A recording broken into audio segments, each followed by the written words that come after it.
So in today's video, we're going to be talking about good old basketball. I know you're thinking, Josh, this isn't football. This isn't something that I'm usually talking about. But this is kind of a test video for me because, well, it's called S.H.T sports for a reason. As much as I love football, there's not a lot going on this offseason right now, and a lot of repetitive stuff is coming back up. So I thought I'd switch it up for you guys today. Now, don't worry. That doesn't mean football stuff is going away. 100% of it's still coming out, and when the season comes, you guys will see a lot of it. But I just thought for you guys' sake, I would change it up a little bit.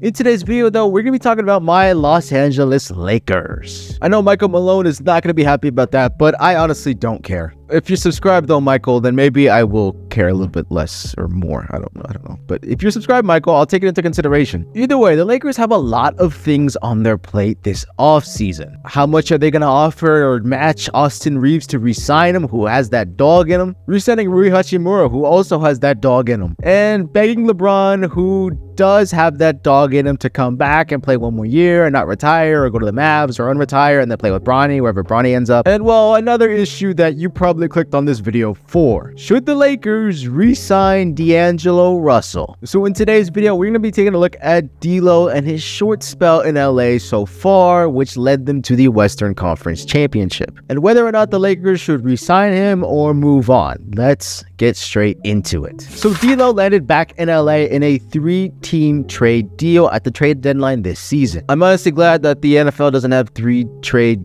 deals because that's really confusing and it's a tongue twister and taking me like 10 minutes to say. But essentially, it sent D'Lo, Malik Beasley, Jared Vanderbilt to the Lakers, Mike Conley to the Timberwolves, and Russell Westbrook to the Jazz, and a lightly protected 2027 first-round pick from LA. Either way, D'Lo played in 17 games down the stretch, battled an ankle injury, but was relatively available for the Lakers since being traded to them at the deadline. He did miss only a few games in the Lakers' hunt to make the playoffs, but other than that, he was basically on the court for most of it. In those 17 games, D'Lo had his highest field goal percentage during the regular season of his career, that being 48.4%. And he had a higher three-point percentage at 41.4%. In the postseason this year with the Lakers, his field goal percentage was 42.6%, but his three-point percentage was the lowest of his career, with a 31% to be exact. Obviously, the numbers are kind of screwed because he did not play many postseason games in both Brooklyn and in Golden State, as well as in Minnesota. But going game by game, there were pretty big games for D'Lo in the postseason. Out of the 12 games played before the Lakers-Nuggets series, D'Lo shot above or around his field goal percentage 8 out of 12 games. When it came to his three-point percentage, he was above or around his lowest postseason percentage 6 out of the 12 games. Now, I won't sugarcoat this. The Denver series was an absolute disaster for D'Lo.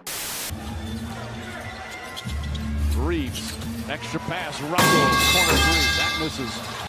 We can all honestly say that, but don't let that series be the lasting series and the lasting memories for D'Lo in a Lakers jersey. He came up with some pretty big games in the postseason and down the stretch in the regular season. Frankly, he is one of the reasons why the Lakers made the playoffs and made the Western Conference Finals to begin with. I'm not making excuses for D'Lo, but a team like Denver is always going to make a player like D'Lo, who is not that great defensively, look bad. It's clear Denver's game plan was to target D'Lo offensively and shut him down, as well as target him defensively. D'Lo wasn't knocking down shots. His shots were not going down, and it's part of the reason why the Lakers got swept. I'm sure if you got D'Lo going in any of the 4 games they played, which were very close contests, I think the Lakers squeak out with 1. I don't think they win the series, but I definitely do think they can squeak out a win or 2 instead of getting swept. And I mean, all anybody is talking about right now is D'Lo getting benched in the last game of the series. I understand it is a closeout game or a very important game for the Lakers, and there was no secret that Darvin Ham had to make a big adjustment to help the Lakers get one back. That meant D'Lo going to the bench. Frankly, it hadn't been a day after that the rumors started swirling about Kyrie, Trae Young, and every other star point guard in the league to be linked with the Lakers. At this point, I wouldn't be surprised if it's linked that Magic Johnson comes out of retirement, to be honest. Look, do I think that the Mavs will let Kyrie walk? Hell no. The Mavs gave way too much up for Kyrie to just walk after half of a season. There's no way that Kyrie is just going to be able to walk or get traded. The Mavs went all in on him. They are going to make sure they get their money's worth. Frankly, I wouldn't be surprised if Mark Cuban forces a way for Kyrie and Luka to coexist. And even if we do this sign and trade that everybody's talking about, the Mavs already said they don't want D'Lo. And I'm not ready to give up Austin Reeves just yet, just saying. Or Bron or Anthony Davis for Kyrie, especially if the Mavs have a shake deal with Kyrie. No matter what he says, I think the likelihood of him staying in Dallas is way higher than him coming to LA. I also saw Fred VanVleet being linked to the Lakers as well. And yes, he is a confident floor general with a great creative mind and a hell of a defender. But the thing is, his field goal percentage and three-point percentage were significantly lower than D'Lo this year. And another big name guy that we were linked with is Trae Young. And I'm not sure giving up an arm and a leg for a guy like Trae Young might pan out well for the Lakers. I found this mock trade where it sends Malik Beasley, Mo Bamba, and Jared Vanderbilt, as well as a pick swap and a first. Maybe, but I don't know. It feels like a lot for a guy like Trae Young. Now, Trae is still very young, and I think I would like him in LA, but I'm not sure. I don't know, man. I don't think the Hawks are going to accept that deal. They're going to want a big name star for a big name star. And like I said, I don't think the Lakers are going to move on from Anthony Davis or LeBron. At the end of the day, the Lakers need to sign someone who is better than D'Lo, but you can't sign someone who is worse than D'Lo because you have to make up for that point percentage that he averages and that he offers to the team. Look, D'Lo is considered one of the top 4 point guards going into free agency this year, and there is a lot of slim pickings when it comes to point guards in free agency. And no, I'm not mentioning Dame because he's not going anywhere. Let's be honest. Let's stop. He's already trolling us as it is. Where you going this summer? They want me to be like, I'm going to the Lakers.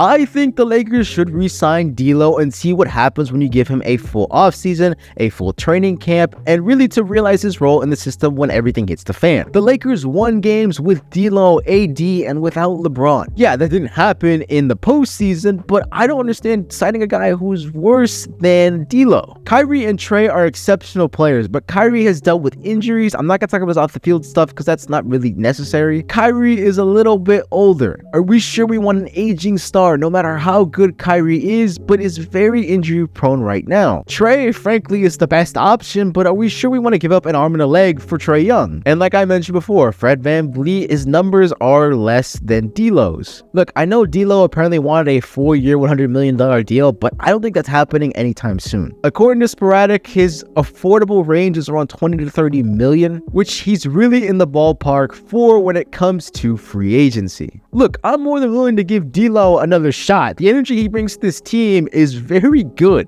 Look, I'm well aware he did not have the best series against Denver, but it's not like he had a bad postseason overall. But my fellow Lake Show fans, let me know in the comment section down below. What are your thoughts on D'Lo so far? Should the team re-sign him? Should they not? Should they pursue Kyrie, Trae Young, Fred VanVleet? And if you guys want to see more basketball content or NBA videos, let me know in the comment section down below. Like I said, this is kind of a test run. I'm a nerd when it comes to the NFL, and I'm trying to learn the NBA too and get more familiar with that. So let me know about that. With that being said, though, roast me in the comment section down below what you guys think as well. And yeah, I've been Josh, S.H.T Sports. I will see you guys in the next video. Peace.